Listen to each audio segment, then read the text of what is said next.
Hey guys, this podcast is brought to you by Sacco Sportswear. Sacco Sportswear is a local business based in Barry and they produce the sportswear and training gear that you may need. Their stocks include tracksuits, hoodies, t-shirts, socks, and so much more. If you're a local team or even a local football club that wants to provide the best kit for their team to play in, then Sacco Sportswear is the business to turn to. Even if you're not into football, but are into other sports, Sacco Sportswear also provides you with the best gear when you go to the boxing gyms, or even play rugby, tennis, and so much more. They don't just do training gear or any outfits at all, and if you're just looking for something to wear in general, then they also provide the leisure outfits as well. And want to inquire, then get in contact via social media. If you want to look them up on Facebook, just type in Sacco Sportswear. On Twitter, it's at Sacco Sportswear, no capitals and no gaps at all.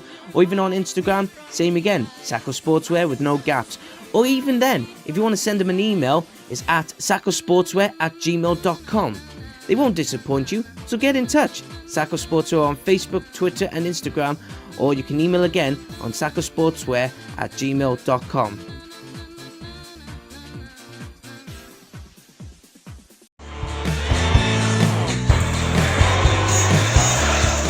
Hey guys, welcome to the Dragon's Voice podcast. I am your host, truly, Rhys, and thank you so much for staying loyal and following us on the channels, even if you're listening on Podbean or you're watching or listening on YouTube. I just want to say thank you so much for continuing the support that you're giving us. And especially, if you like sharing and subscribing, that's even better because we're growing every step of the way. But without further ado, it's been a long time coming because a lot of people have always asked me this question. Rhys, how did you get so many people on your show? How did you get so-and-so? How did you get so-and-so? And I've always said, there was the likes of Leighton Maxwell, there was Andy Campbell, but there's always that one person that stood out from the rest, and that was Gary Lloyd. Me and Gary go a few years back. I think he met me at the centenary dinner for Barry Town. I was only a skinny kid like that. And then it kind of grew from there. And I went to his testimonial. He came on the Yellow and Blue Army podcast a few months after he had the stroke, but he's coming back fighting. And now he's the assistant manager at Llanelli Town. And he's got a lot of stories to tell. Gary, how are you? Good, thanks. You right? Yeah, not too bad, mate. Not too bad. So let's get down to it because I've had a lot of people asking me whether or not I'm going to get you on the show. And I thought I will always, he's always there. You're always there if it needs be. And because you're a busy man also, I thought because I've been asking you a lot of names and everything to come on the show, I thought, I don't know whether to ask him, but we got a few to catch up now because, being an assistant manager at Llanelli, let's just start from there. So how did Andy Legg convince you to come back? Well, I heard that he had taken the job and that was it. But when I was with him when I was first with him at Llanelli and with him and Steve Jenkins, he had told me, you know what, if it's a job, I'll take it with me, he said, because we got on well. And I heard he had the job, and the next day he had a phone call from him, and he's asking me to come and give him a hand. So that's where it started from.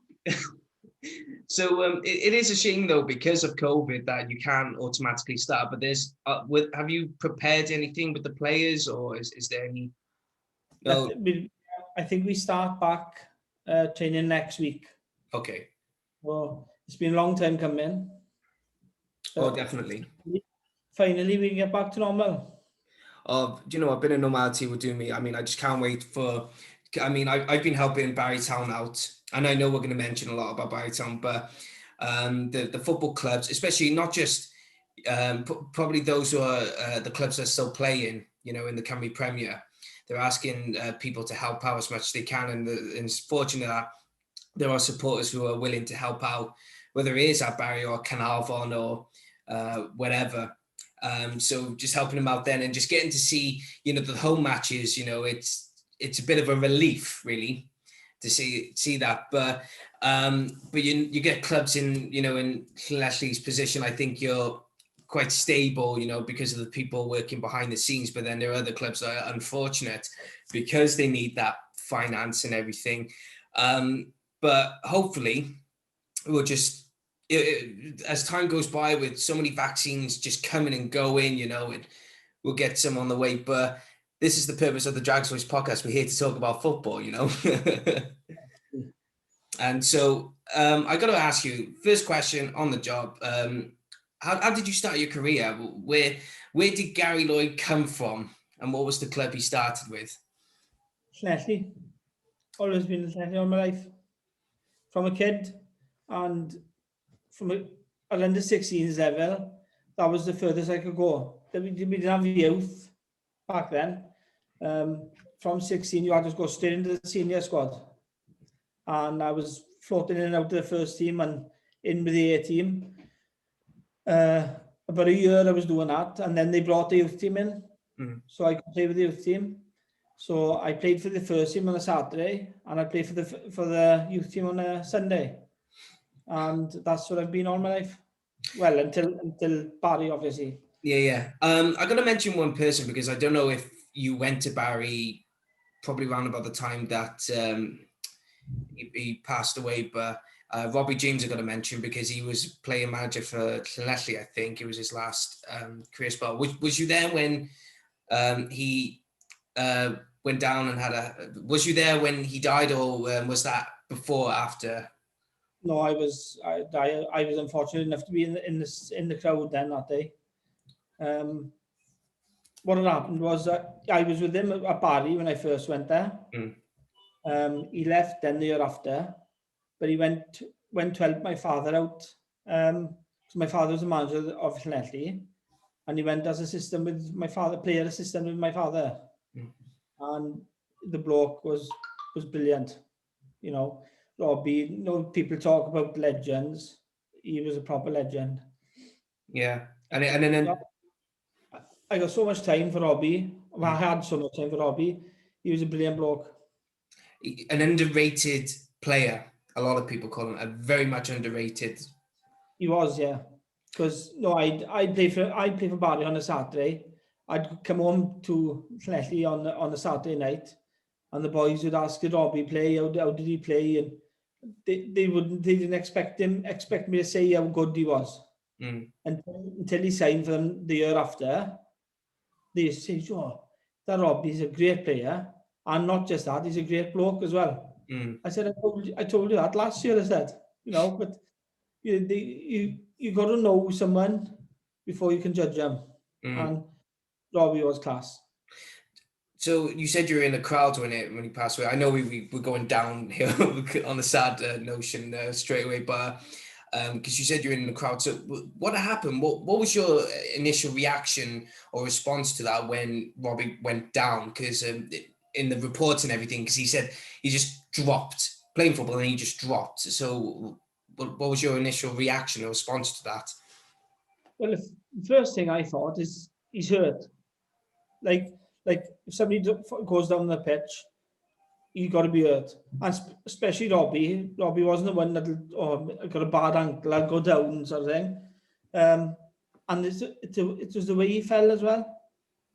It was looking back at it, it was a horrible night for everyone. For the players that were involved on the day, it must have been terrible for them as well. Yeah, and especially as well because I think it sounds bad when you say it's a good thing, but it's good because he died playing the game he loved, Yeah. And it's like a lot of people, whether you're an actor. I mean, I do a lot of drama stuff on the stage and I write plays and that. And I've always said, "Oh, do you know what?" Someone asked me, "Oh, would you do a Tommy Cooper? Say you just died on the stage," right? And a lot of these actors would probably say, "Oh, I wouldn't mind that," And it's just doing the thing you love, and you die doing the thing you love, and that's just in some aspects a best send off in some ways. But Robbie James will always be remembered as a Swansea City legend, and obviously he's a player who every single club he's found success, whether it's as an individual or doing it with the team. And he did it with Cardiff City as well. I mean, he was only there for a season, and he just came in with Kevin Ratcliffe and Mark Hazelwood and everyone, and just went bam, did promotion to division, and just walked off. He was brilliant, honest to God. I used to travel back and forth with him because he's in Swansea, I'm in Llanelli. So one of us would drive. And I remember telling him, I bet you were a big time Charlie. He said, what do you mean? I said, whoever was your roomie, you should tell them, oh, go and make tea and stuff like that. He said, no, he said, I'd be the one making tea. I'd have the youngsters in me making tea. And we used to have pre-match at the Copthon then. And I used to tell him in pre-match, I said, Robbie, tea please. He'd get up, do his blazer up, because we'd have blazers in them days. And over he'd come, he'd pour me a cup of tea, and he's stirred sugar, sir. He put 2 sugars and he stirred it. Yeah, he's a character. He's a great bloke. Great. So you started your career with Llanelli, played a few games, and then the story for your career, I think, is I did some research again, Gary, even though I know you well enough to know that where you've come from, you've left a mark on Welsh football, but there was a few articles that I've read, and already, they're saying one of the top 10 greatest defenders in Welsh League football, or, one of the finest players to ever play for the Welsh. I mean, you're the Hall of Famer as well. But the magic, well, you could say it started as Llanelli, but the seriousness that, hang on a minute, this guy's got something here, was at Barry Town. So was it the Giles brothers that brought you into the squads? Paul Giles and John Lewis. Okay. They came down on a Thursday, I think it was. We had played Ebervale on a Wednesday night, midweek, and they had seen me playing against them, and they said they phoned me, they want to come down to have a chat to me. So Paul and John came down the house, talking to my mother and father, and what can we do to get you to sign and stuff like that, But I was playing with Llanelli, which all my mates were playing there. I had all my mates, and my father was a manager, and we weren't brilliant. So I said, I don't know, I'll have a think about it. And when they were leaving, Paul told me that my father said, "Don't worry, leave it to me." He said, "I'll get him to sign." But it was the hardest decision I've made in my life, because I didn't want to leave my mates, but I didn't want to leave my father either. Yeah. Oh, it's a family club for you. I mean, because it's Llanelli, you're playing for your father, you're playing with your mate. It's a family club for you, so you can honestly understand that as well. But it's and what if your father didn't convince you, or what if it went the right? It's a big what if. It was the best decision I have made in my life, because I had such a good time over the time I signed there. But of course you did. John and Paul signed me for Barry to play as number 10, not to play as a left back. No. Andrew Webber was playing left back at the time, and he was suspended or he was out. And John asked me, could he fill in left back? And I played left back again. I think it was my mistake, or into Cardiff, I think it was. I played left back that game, and I didn't look back. That's what I've been ever since. And starting with Barry, at Jenner Park and the following, and you became a legend, obviously another Hall of Famer as well. Got a few Hall of Fame awards as well. I mean, the Barrytown Hall of Famer, Welsh Premier League Hall of Famer. So you spend nearly most of your career with Barry, finding so much success. And I really want to mention, because I think, did you join when they were in Division 1, Welsh Division 1, before they went into the... No, you went into the Chronicle League. I signed them. But there's the one competition that I really want to talk about with you, and that was the UEFA Cup 1996, where you went up against Dienaburg. I can't remember that. I keep forgetting Budapest Vasutis. I keep saying Vasutis. I keep forgetting it's called Budapest, and it's obviously Aberdeen. So I really want to talk to you about that one, because I think it was around about the time, what was it? Gary Barnett was just basically handed over the managerial position while still playing for Barry. So the first question I want to ask you is, was it a bit of a... I mean, I've had Darren Ryan on the show, and he said it wasn't weird to have Gary Barnett as a player and a manager, but for you, because you're playing alongside, was it a bit of a Did it change? Was it different because he was a manager, or was it just still the same Barney Army kind of? It's still the same. The boys, I think the boys are all level-headed and they got on well with each other as well. And they just got on with the job, Barney was very good, I got to be honest, he put over what he wanted to do. And he was good. And his assistant obviously was Richard Jones. And they were good. You've got to be fair. And UEFA Cup, Dienaburg, Budapest Vasutis, Aberdeen. Did you? What was your initial? I would say thought process of going into these matches before you go on to Aberdeen, because I know that was the big one.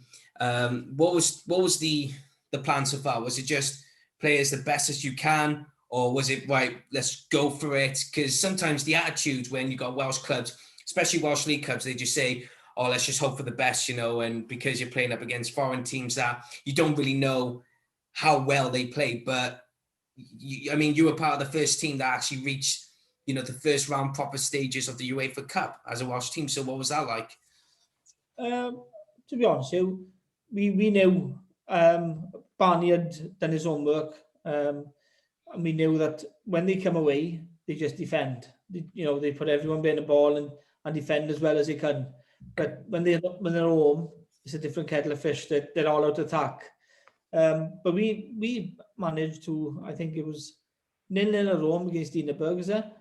Yeah, I got all my notes here. And I think it was 2-0. Was it 2-0 away? 2-1 away. Or 2-1 away. Yeah. I think Craig Evans scored the winner for us, didn't he? So that was a great experience. And we went away first to Budapest Vasutas, and we were 3-1 down coming home. So we didn't feel any pressure on us. Yeah. You just go and play, and if we score, good. You only need one more, And I think we won that 3-1. We went to penalties then. Yeah, went to penalties. You know what? It was very funny because I suppose you remember this chap very well, Colin Churchill, one of the loyal diehard Barry Town supporters. Colin, yeah. Colin and Sheila. Oh, the nutcase. He's in his 90s now. I am so flabbergasted. He does not look it like he's in his 90s. But he told me this story, and it's involved Neil Halloran. But what was it? There was the one story where I think you guys were playing against Budapest, and he said that the hotel had a nightclub underneath or something, and Colin said, I don't know if it was that particular game or maybe Dienaburg or something else, but he said there was a nightclub just underneath the hotel. Everyone went in, and Colin and Sheila walked in with some of the players, and then they just realized, oh wait a minute, it's a pole dance here, a strip club and everything. And Sheila turned around and went, oh, I don't like this. And Colin just turned to her and just went, well, you can go, I'm staying. I can't remember what team it was. I think it was Dynamo Kiev, I think, is it? Oh, it was Dynamo Kiev, was it? I think so. Oh, I think I recall a nightclub in the bottom of the hotel there, yeah. Oh. I think it was Dynamo Kiev. But and there was another one as well, and this was definitely in Latvia, so I think Dienaburg was this one, but no, it could have been earlier. But anyway, Neil O'Halloran and Paula had the penthouse, I think, or one of the nice suites, and there was a spiral staircase, and Colin and Sheila were only down a couple of floors, and after a few drinking sessions, Paula knocked on Colin and Sheila's door saying, can you swap rooms with us, because I fear that Neil he's that drunk, I'm fearing that he's gonna fall down the spiral staircase and break his neck. And Colin and Sheila were just there going, pack your bags, we're going upstairs. What's a nice story. I haven't seen Colin for a long time. We got some good friends. I mean, in Barry. I mean, if we go back there now, we can go there. Mercia, Anne and Jeff. There's so many we haven't mentioned, to mention. Yeah. But we got on with the Lord there. It was such a warm club, it's a family club. Yeah. That's what we call it. You know, Paula used to say, "You're all my family," and she was brilliant with us as well. To the boys, you've got to be fair to her. What was it like, if you wanted, if there's any specific memory for you that sticks in your mind with Neil O'Halloran? But do you have any particular fond memories of the guy? You know, considering, you know, there's never forget, because in the clubhouse, especially in the lounge area where you got the board meetings, hanging proudly is Paula, and there's a picture or portrait, as I say, of Paula and Neil with all the trophies, just so hanging proudly, you know. But is there any memories that you have about Neil? No, not to be honest. It was, I think um, I had signed there just before Christmas, and he wasn't too well when I signed, and he passed away the year after. Mm. So I didn't really know him, to be honest. No, fair enough. I would like to got to know him, because he sounds a generous bloke and a nice, really nice bloke, you know. Mm. But she took over then, and Paula was brilliant with us. I got to be honest, Yeah, the first lady of Jenna Park, and someone who, you know, could look after the boys and look after the fans and everything. There's not a bad word that's been said about Paula as well, which, you know, you just kind of sum up that it is, well, that's how you define the characters, you know, that's how, you know, how well loved, beloved and respected she was probably at the club. Yeah, she was brilliant. I got to be honest, Yeah. Well, my family used to love coming up to watch. My father's obviously with the Reds. My missus, my sister, my mother, they used to love coming up because they used to get a really good welcome in the club as well. Mm. Not just off Paula, but off Sandra was there.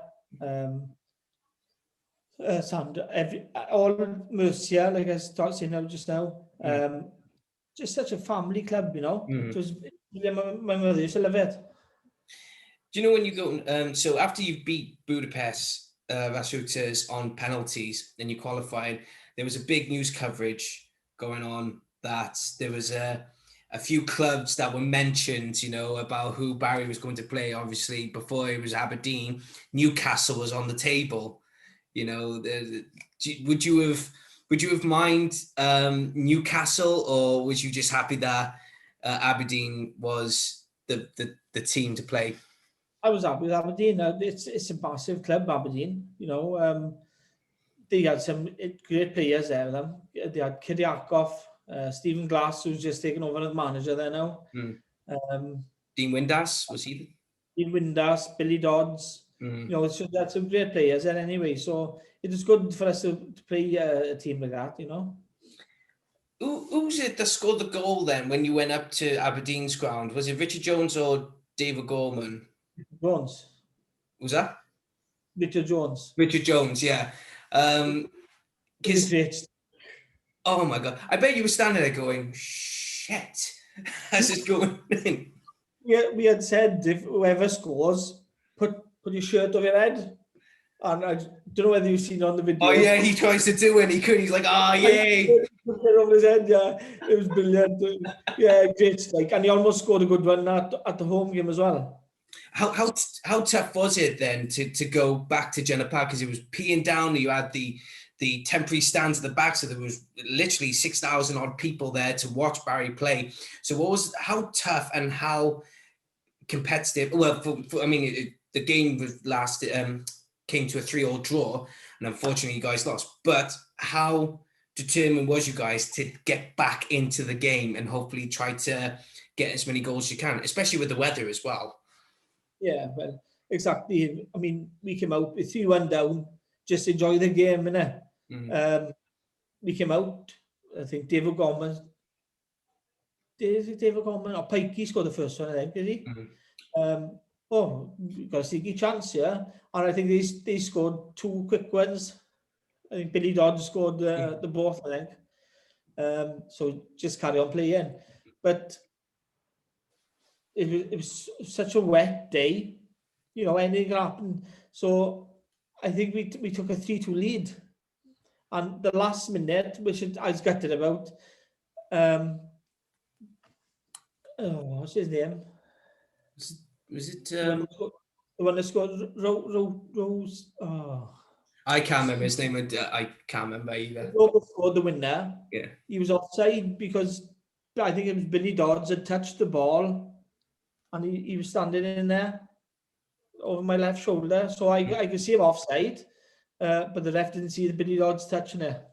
I was gutted that, but it was 3-3. But I think we give a good account of ourselves because they were a big club.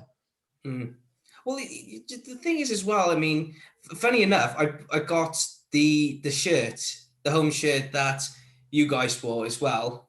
I got that in my wardrobe, and I also got the Aberdeen shirts that they also played in. And the only reason I bought that was because they played against Barry Town, so that gives me a reason to buy it. But but it's really good to because it was 6-4. You know, it's not really a It's not a hammering, is it? It's not like we played Kiev and they beat us 8-0 and Porto beat us away 8-0, and it's not one of them, is it? It's quite tight, 6-4. Yeah, I mean, it's like I always have a few conversations with some of my mates who are unfamiliar with the history of Barry Town and that, and they always say, "Oh yeah, but 6-4, you know, and that's still an awful, you know." And I'm thinking to myself, well, what planet are you on? Because I've seen a fair share of goals going in, you know, and especially with Barry's, you know, I think I saw 2 games, let alone in this season, I saw 2 games where Barry scored 6 in each game, but I think it was Bala and Kevin Druids, they managed to get goals in, you know. But going on aggregate results, 6-4, I mean, it is close. It's a slowly creeping up moment, you know, and people say, "Oh no, that's a hammering." It's like, no, it's not. You look, Richard Jones, it's a crossbar as well. And Yeah. that was when it was like 2-2. So that goes in, and we get the penalty after. It's, you know, it's a lot tighter than what people think, like, you know. Yeah. I think they had put in a press out there, come and see a goal fest or something. There was no goal fest, was there? No, well, and going into the following season there with the Welsh Premier League, I mean, 7 titles, or rather 6 or 7 titles with Barry Town. I mean, a majority of them you were with, and we could go through this till the cows come home, you know. But how did you guys? Because here's the thing, and I want to ask you, because you've played with Barry, and because you were the undefeated, dominating, if not, well, one of the best teams in Wales at the time. But looking at the comparison with TNS today, because they've been dominating the Cymru Premier in that, right? A lot of people say, well, what's the difference with Barry's success in the late 90s, early 2000s compared to what TNS are doing today? It's like me, I always try not to be biased, because being a Barry Town fan, I always try to say, well, the teams back then always gave a good game. The mentality of these teams, especially, you know, with how many, 18 teams in the league? 18, 20 teams in the league. And TNS have only got 11 to compete against 11. And then halfway through the season, it's cut. And then they've got to play another 5 teams that they've already cruised against before. So that's the bit of the comparison, the difference. I mean, I don't know about you, but I was going to ask your opinion. What stands? I think, as you know, they all say about TNS this year, they're as good as Barry were, and we went undefeated one season, didn't lose a game. You know, it's mentioned a lot, but that takes some doing for any team. I mean, Arsenal done it, they're invincibles, and everyone talks about that, but nobody mentions a Barry Town team that didn't lose a game through. I can't remember what season it was, but I think Gary Barnett was there that year. I think it was the 97, 98 season. Well, I can't tell you. I couldn't tell you a year. I can tell you. I mean, I've got all the notes down, but I mean, I've put down proud 7 titles. Yes. Yeah, we had to have a good team at the end of the day. I'd come home here after pre-season training, and the boys would say, "How are you looking? You win it again this year?" I'd always say, "Oh no, there's good teams in the league, you know." I would be confident, but I'd always play it down because you don't know if you might fall off that hurdle. And well, using the example, I mean, TNS Llanelli, they did it in the last decade, the last year or season of the 90s of the 20th century, 99, 2000 season, I think it was. They just ran with it, and Barry fell to second. So you never know. Yeah, that's it. I think we lost 2-0 to Connorski the last game of the season, didn't we? And they won the title, yeah. So you never know, do you? So I always used to tell the boys home here, no, we pushed all the way again, not to sound a fool, But I was always confident because we had such a good side and such good team spirit. It was good, we had some good players as well, mine. I mean, Darren Ryan, what a player. Danny Carter, Richard Jones, Gary Barnett, Andrew York. We had some Mark Dempsey. No, we had some great players. Mark Overdale as well. Mark Overdale, well, the best keeper I've ever played with. Tony Bird, great players. David Gorman. Cohen Griffith. Well, Cohen Griffiths, yeah. Well, you can go on and on naming players. You're such a good side. But like I said, you had good team spirit as well. Yeah.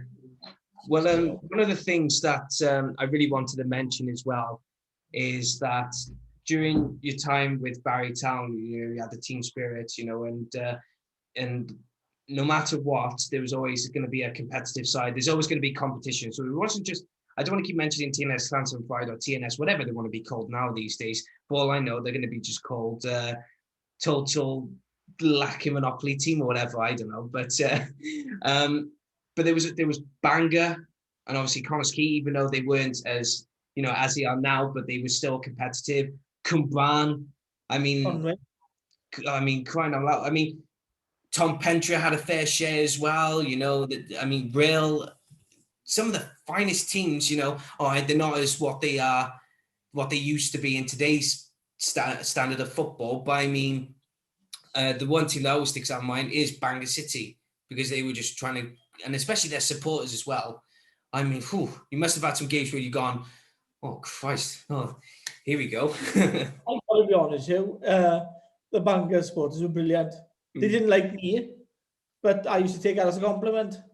You think, well, if they don't like me because I'm doing well, I used to think they would.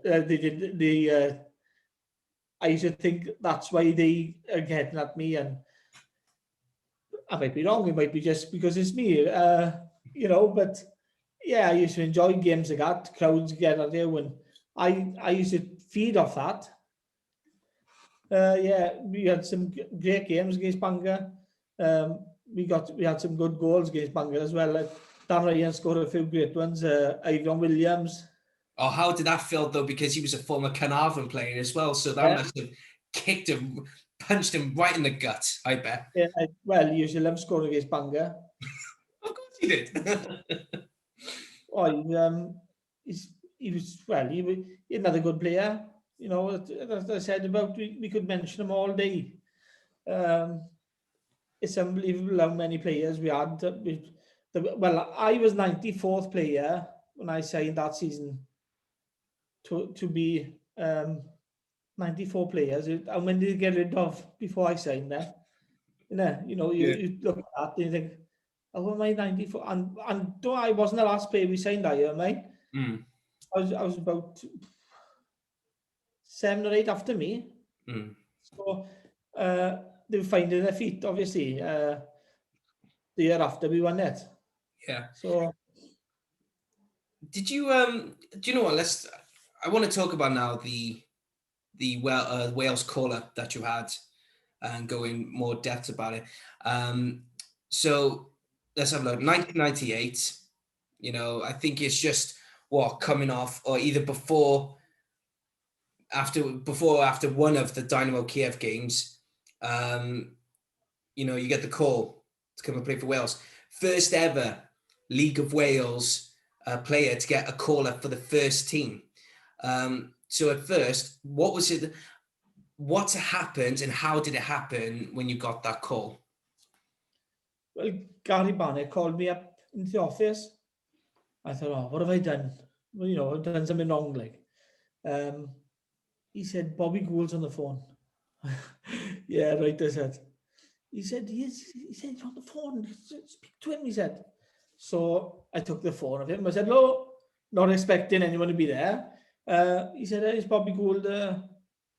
I was shocked. I couldn't say anything, could I? He said, I want to see you up in the Copton Hotel up in Slough. So time and so. Okay, I said. And that was it. Next minute I was up in Slough with John Hartson. My father had come in because he knows John. My man came in and said, John, look after him for me, will you? Because my father used to play with John's father, Cyril. So he said, yeah, I'll sort him out, don't worry about it, he said. Well, that was that. What was it like to be under Bobby Gould? Because he's a controversial name in Welsh football because of his managerial stint. He was there for nearly 5 years or something like that. But what was it like to be training with Bobby Gould, and especially training with the likes of Ryan Giggs and Dean Saunders, Neville Southall, etc.? Well, it was different class, isn't it? I mean, he was put in a session on one day, attacking his defence and attacking us, having a go at us, and everyone.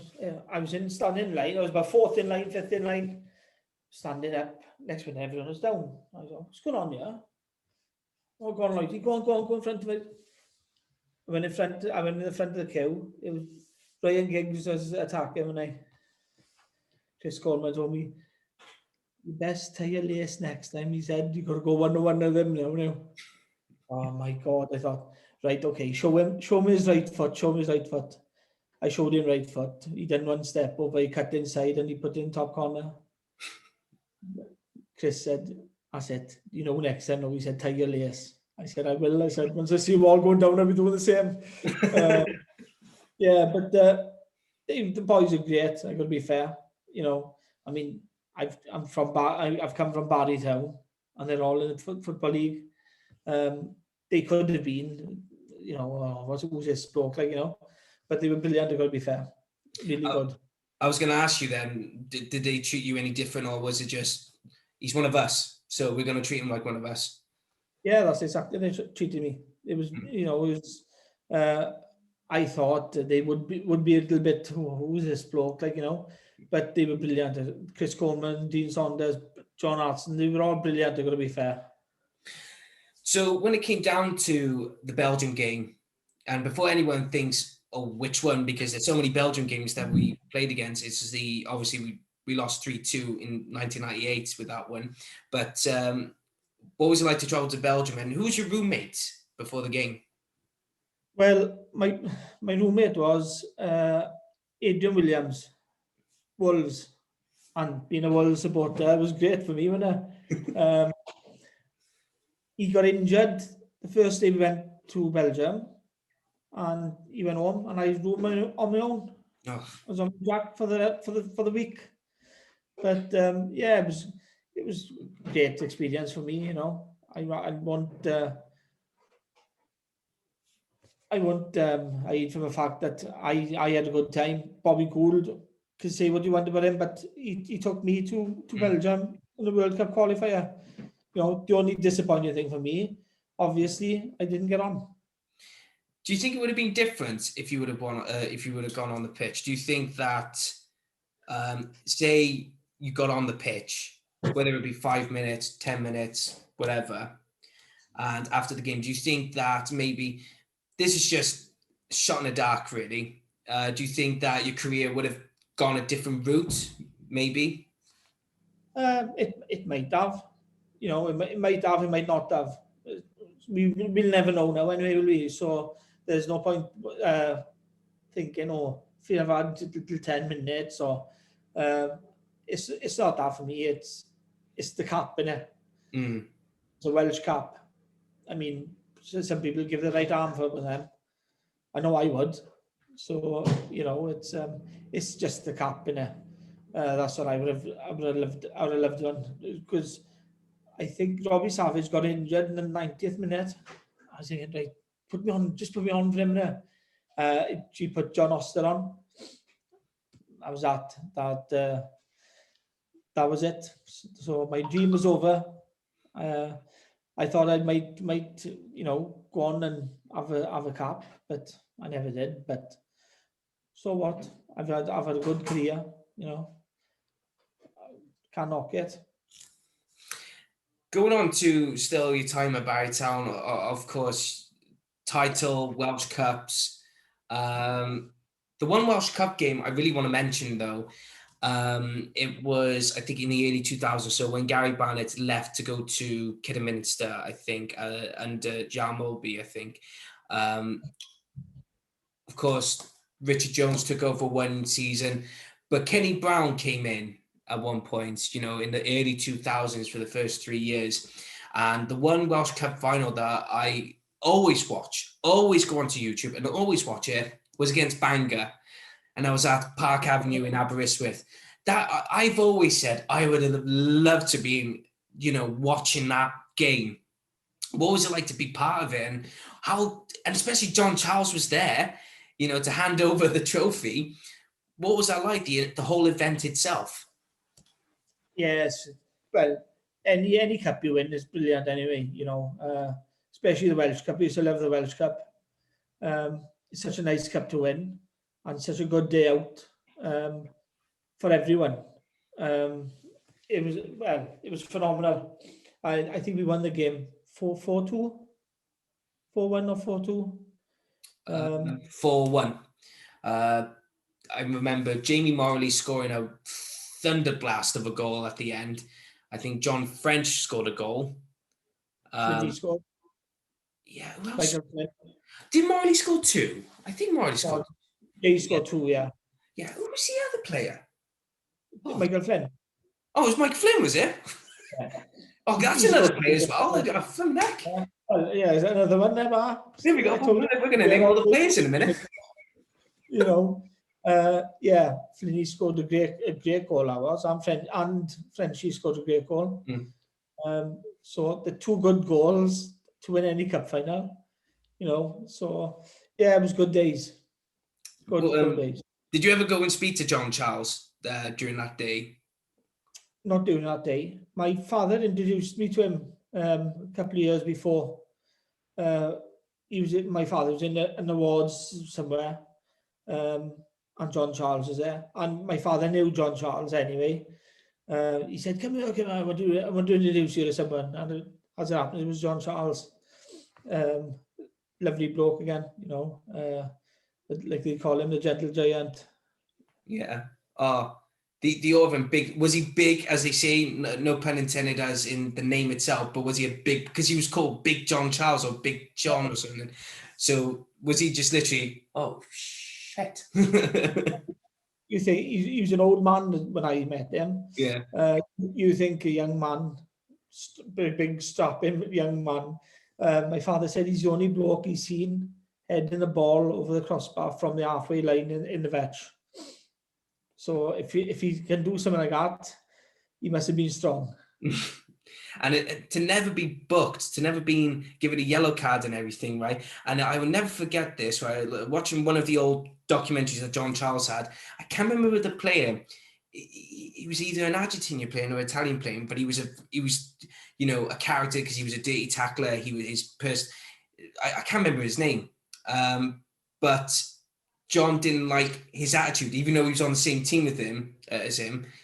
And I remember watching the documentary, and there was a scene where this player done a tackle, and he was giving it, and John went, "Oi!" They said in the narration, saying in his thick Swansea Welsh accent, Wales said, "Oi, come here, you!" And he just went, bam, and smacked him across the face and went, "Don't you do that again." I thought, that is a typical Welshman, if I've ever seen one. I think you'd have a job not to get booked these days, or mine. Oh, do you know what?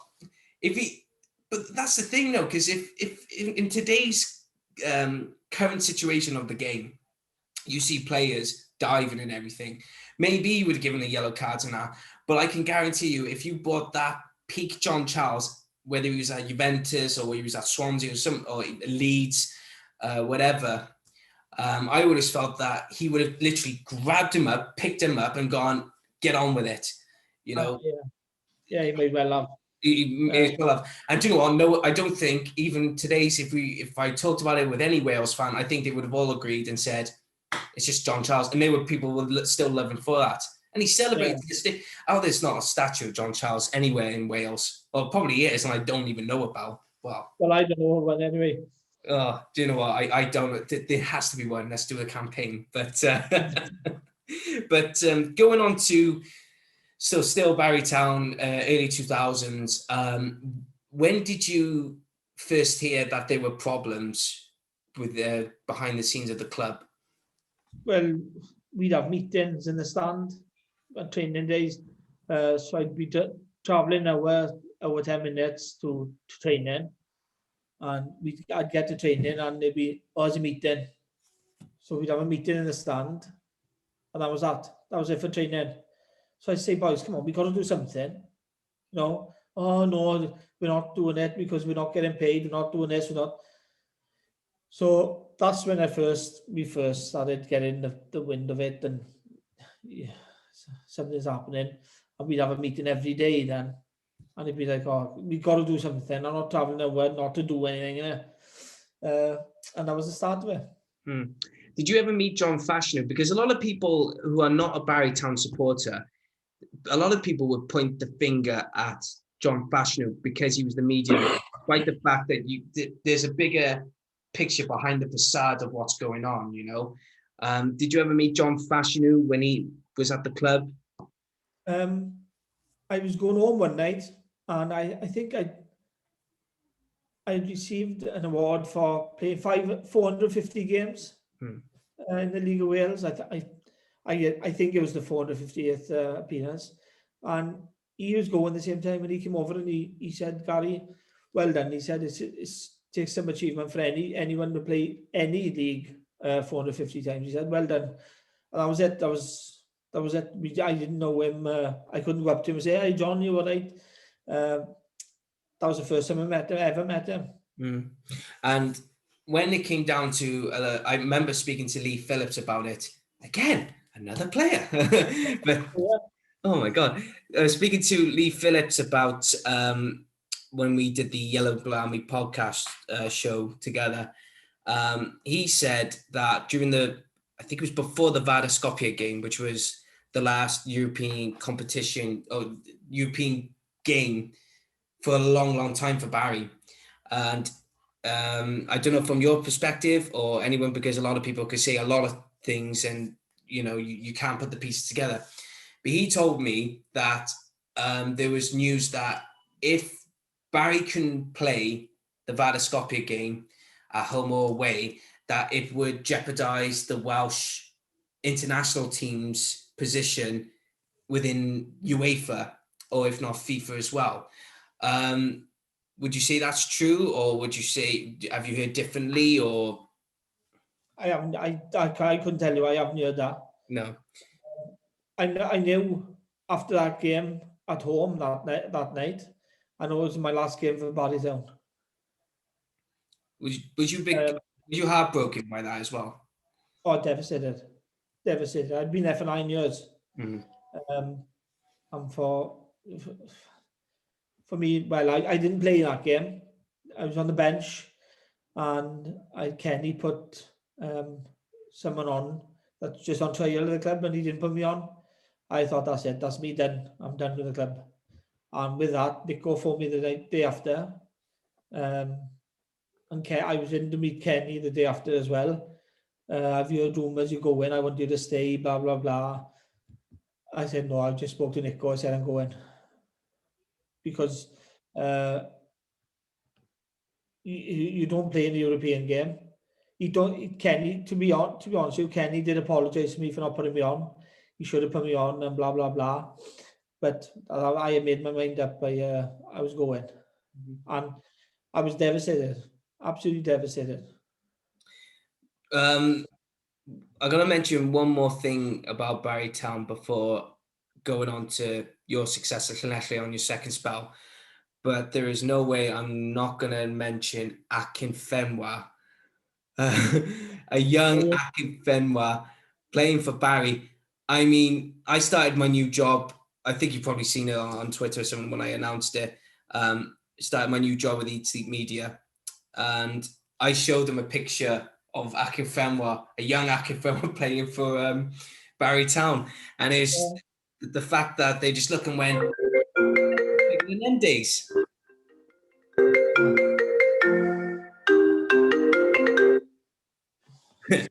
Bit of a phone call there. No, yeah. So what was your initial, what was your first impressions of Akin Fenwa when he came to Barry, and what was he like just to be in the changing rooms, before he became, this celebrated figure in football? Yeah, you look at him now, he's completely different to what he was back then. He's very quiet, nice bloke, but very, very quiet. We used to train every Thursday in, I can't remember what the hall is called. It's a little gym. We used to run from Jenner Park up to it. Is it the Home View? Could be. Yeah. It's just it's not very big. No. It's an indoor facility, yeah. We used to train five-a-side, and the first pick every day we'd go there would be Bayo. I would buy Bayo because he was so big and so strong, we couldn't get near him. So have him on your side as a five-a-side was brilliant. We first pick every week, but he was very deceiving because he was quite quick as well when he was younger. I don't think he's as quick as he is now, as he was then, No. as he is now. But he was quick when he was younger. Especially as well, because I was watching, like I said, some of the old archive videos of Barry Town, and those were the times when the team had EST sponsor, and it was the long blue sleeves. And there was one where I think Ian Johnson told me this, or it had to be somewhere, I can't remember, but they managed to get in the last few games of the season when Barry went down, to get the likes of Akin Fenwa, Tom Ramosset, another player, what was it, Jamie Morley. They managed to get some players back for those games. Did they ever try and call you back just to try and, No, but I signed for Newport the year after. So I was obviously with them men for that season. And I went from Newport after the year with Newport.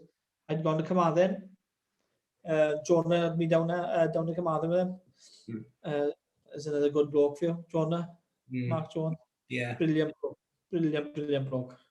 I can't believe I mean, as much as I want to move on from the Barry Town period, I just literally just popped into my head, and there's a picture of me just going, "You idiot! Why didn't you not mention this? Because you already mentioned it yourself."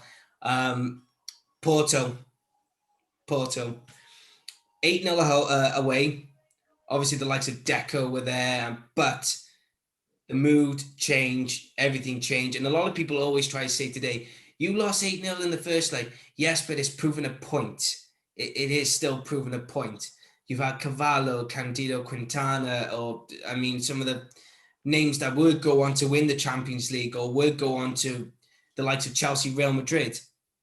And these future superstars are beaten by Barry Town former Llanelli players or former Cardiff players or former Newport players who were, if you look at Cardiff and Newport back then, they were big if you're looking at it from a Welsh perspective, but if you're looking at it as a Football League perspective, mid-card or mid-table team.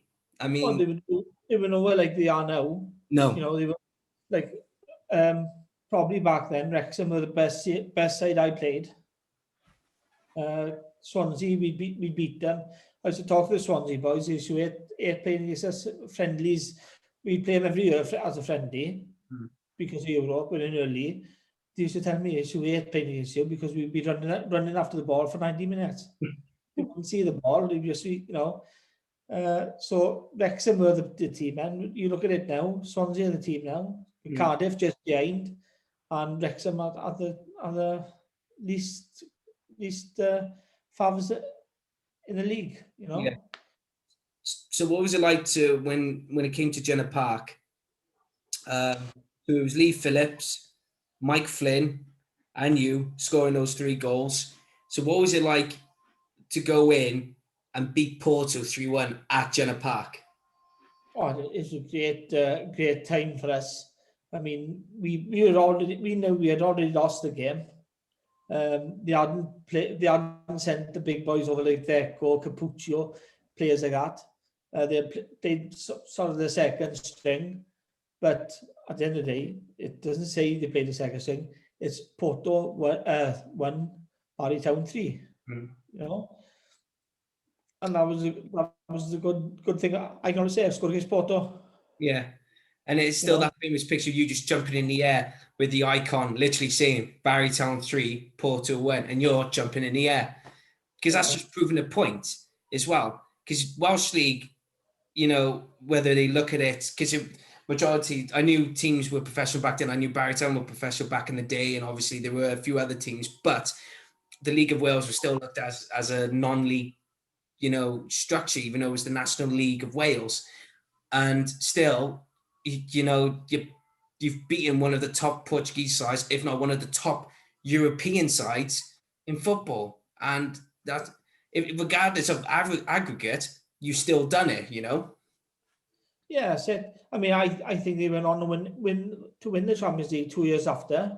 Yeah, with Mourinho. Yeah. So I mean, you know, I think Dynamo Kiev beat Arsenal 2-0 at their place, and 2-0 they beat us at their place as well, and 4-0 at home, and that's Darren Ryan getting sent off as well. I know we lost the year after, lost 8-0 out there, but we were on a rebuild as well then. You know, we had a couple of players in that weren't the best, but we had some players there that weren't there very long then, shall we say, you know. But yeah, just all a good experience for us. That's what it was for us. A good experience and a good time. I had a great time there, I got to be honest with you. Yeah. And going on to Llanelli on your second spell, Peter Nicholas was the one who brought you in, I imagine. So working with Peter Nicholas, ironically, the man who was managing you guys to beat Porto and winning the Welsh Premier League, etc. But he's also the man who brought you in for Llanelli. Was he the one? Yeah, it was probably him, because he brought in Andy Legg, Steve Jenkins, which Bowen now? Which Bowen? Jason Bowen. Jason Bowen, that's it. Still haven't got back to me. Jason, man, come on. But Rhys Griffiths, you know, on the rise as well. Fair play to him at Penn Barnes. You know, I can't fault the guy, and he was on my show as well. So what was your how did you feel when you came home, when you went back to Llanelli, and did you expect, you know, Llanelli to become Welsh Premier League champions as well? When I signed for them, I think they were 3rd or 4th, so I knew they had a chance. But when Nico phoned me up and he said, "I'd like you to come back to Llanelli," it wasn't hard for me to say no. Wasn't, you know, I wanted to come back, and that's it. So I was always going to sign for them, you know. No matter what, you know, Carmarthen offered me more money, but I'm a Llanelli boy at the end of the day. My father was still involved with the Reds at some capacity, so I was always going to come home anyway. When did you? So the season was the 2007 and 8 season where you guys won the Welsh Premier League title. When was it that moment where you guys knew that we're champions? We're gonna do it. We're gonna be champions. We're gonna beat TNS, or, you know, for the league. Because probably during that time as well, that Bangor and Real have developed as well. So it was being a bit more competitive before let's just say, the fall of the Welsh or Cymru Premier because of the 12 teams league, etc. But what was it like to win the title with Llanelli? Brilliant for me. Dream come true for me. It might be different for other people, but for me, to win it with your hometown club is special. It is a special thing, Disappointing thing, my father didn't see it. Obviously, he passed away. But to win that and the Welsh Cup a couple of years later as a coach with Llanelli as well in the Parc y Scarlets was brilliant for me. And what was the reason behind Andy Legg's turn to become manager? Was it that Peter Nicholas just had enough, or was it? And what was the reason, from your perspective, or in your opinion, what was the reason behind Andy Legg's appointment as Llanelli manager? Because he did bring success in all fairness to Andy, and because he's your gaffer as well, because you're working beside him. But what was it that made Andy Legg become the Llanelli town manager after? I think it was after Peter Nicholas then. Yeah, well, Peter had gone. Something that happened. I can't remember if he had the sack or he had finished. But I remember Leggy phoning me and telling me Peter's gone. Nick wants me to be manager. I don't know what to do. I said the only person that knows. I said is you. So do whatever you want to, what you feel. But it'll feel like I'm stabbing Nico in the back. So no, it won't. He's finished or he's been sacked, and what you do next is up to you. It's not up to him. So he had a thought. He had to think about it, and right, okay, he'll take it. That's when he brought Steve Jenks to the club, and then he asked me to be assistant with him as well. So me and Jenks would always gang up on Leggy. When he'd say about, what about this? And we'd be, what about, no, we won't go with that. We'll go with that. And he'd tell them all, right, Jenks and Lloyd, have stitched me up. They want to go this way. I want to go another way, but we'll go this way, he'd say, But great. Steve Jenks, what a nice bloke. Mr. Grumpy, we call him. Was it? Mr. Grumpy, because he'd see him grumpy, but that was his nature. Yeah. Lovely bloke, got to be honest with you. And the three of us just gelled. I think we were good as a three. Do you know what? Would it be, because I know he works with, who's it then he normally works with? Peter Beadle, is it? Or yeah, that's who he was with at Hereford, I think, wasn't he? Yeah, well, there was a few, because he was at Barnet at one point. It was only brief, but he was at Barnet recently, which I didn't even know. I just thought, and I think I messaged him as well saying, oh, well done in Barnet. And he didn't even last long. I was like, oh, flipping that guy then. Would there ever be, I know it's a never say never, but would you ever bring Steve Jenko in as a coach, because, the trio, Three Musketeers, to help bring Llanelli back up into the Cymru Premier one day? Yes, he was such a good, nice bloke, and he very, very in touch with his football knowledge as well. Everything had to be right. He'd put a session out. He'd write that we're doing this. You've got to do this for me. Do this. He was brilliant. Steve. I'd have him back tomorrow, but obviously things are in place at whatever he is, and he's doing well, I think. Yeah. So couple of last questions before we conclude the podcast, and the first, there's two questions left. So the first one is, so after your time at Llanelli, where did you go afterwards? Did you stop your career at Llanelli, or did you go somewhere else? And when did you finish your footballing career? When I finished with Llanelli, that was it for me. Leggy had already asked me about being coach, and I thought, well, I think I was 36, 37 at the time. I thought, well, it's enough. I've had enough of it now. So that's what I did. And that was the end of the chapter for me. So yeah, that's about it. And last question now on the podcast, and I want to say thank you so much for coming on, Gary. Really appreciate it as well. So last question is, how do you look back on your career? I've just enjoyed myself so much. Meeting some fantastic blokes. Had a great time.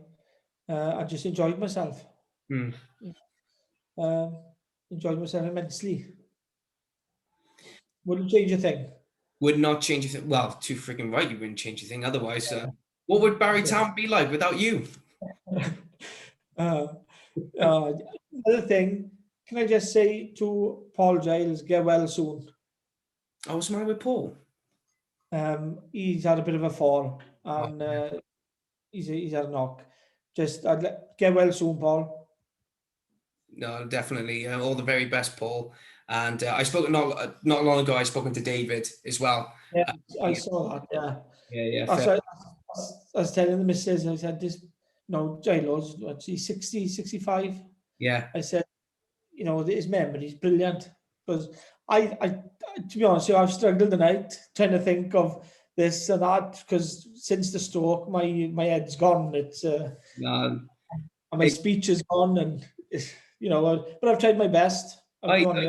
Gary, you've done plenty. Fair play to you. I don't think you've missed a step. But you got a Barry Town fan here who's backing you up all the way to get some notes. Watch now. They won't blame you. They'll go, Rhys, you said this wrong. And I go, oh. But anyway, so guys, that was Gary Lloyd on the Dragon's Voice podcast. Make sure you give a like, share, and subscribe to the channel. Make sure you follow us on Podbean as well. Download some of the audio content. It's all there. All the episodes are there. And especially as well, I got to say, not just a big thank you to Gary Lloyd for coming on the show, but I want to say a big thank you to him, because without him, he wouldn't have given me the likes of Andy Legg or Steve Jenkins on my show. He's always been willing to lend me a hand and always offer the phone numbers. And then as soon as I message them, people just go, who the freaking hell's messaging me? Gary! But another big thank you to him, but also thank you for the support, guys. And hopefully we get some more content going. And I just wanted, I'm just lost words, because I'm very grateful for the people that has helped me out recently. So with that being said, I've been your host of the Dragon's Voice podcast. My name is Rhys, and I'll see you all soon. Take care.